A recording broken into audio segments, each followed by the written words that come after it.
If you've never made a video before, all you need to do to get started is have a smartphone. The camera and microphone on most smartphones these days is good enough. Case in point, you're watching me right now and all I am is a talking head. Not everything needs to be big budget feature film quality. Before you turn on your smartphone though, figure out what it is you want to say.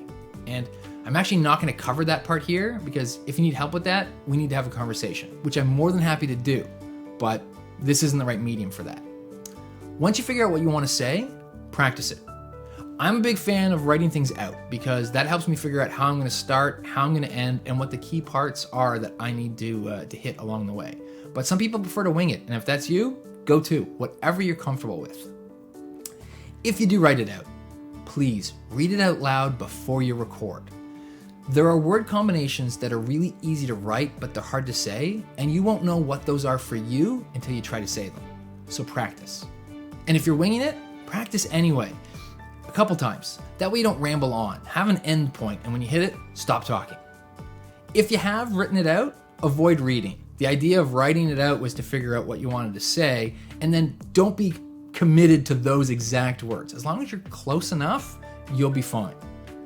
If you have to read, it's not the end of the world. I discourage it, but it's not the end of the world. Make sure you don't read with your head down.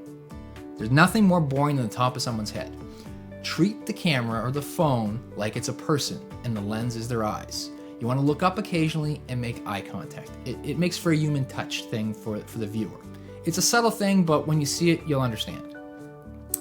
Another tip, unless you're doing like a live broadcast for Facebook, it's okay to stop and start as many times as you need. Especially if you're new to doing this. You're not going to be perfect out of the gate, so restart however many times you need. Talking to the camera is not like talking to a person because there's nobody reacting, so it's not natural. And it's not a talent that you're just born with. It's a skill that can be developed. Do it a couple times and you'll become way more comfortable at it. So first time it might take you more takes than you want to admit, but the more you do it, the faster it gets. Finally, my last tip is please do not try to sound smart. Use the same words in your video that you use every day. If you try to fit in words that you don't normally use to sound smart, it feels unnatural, and people are going to ascertain that your endeavor is disingenuous. See what I mean? That sentence had 3 words that I don't use day to day, and it didn't feel good to me, and I'm sure it didn't make me sound smart.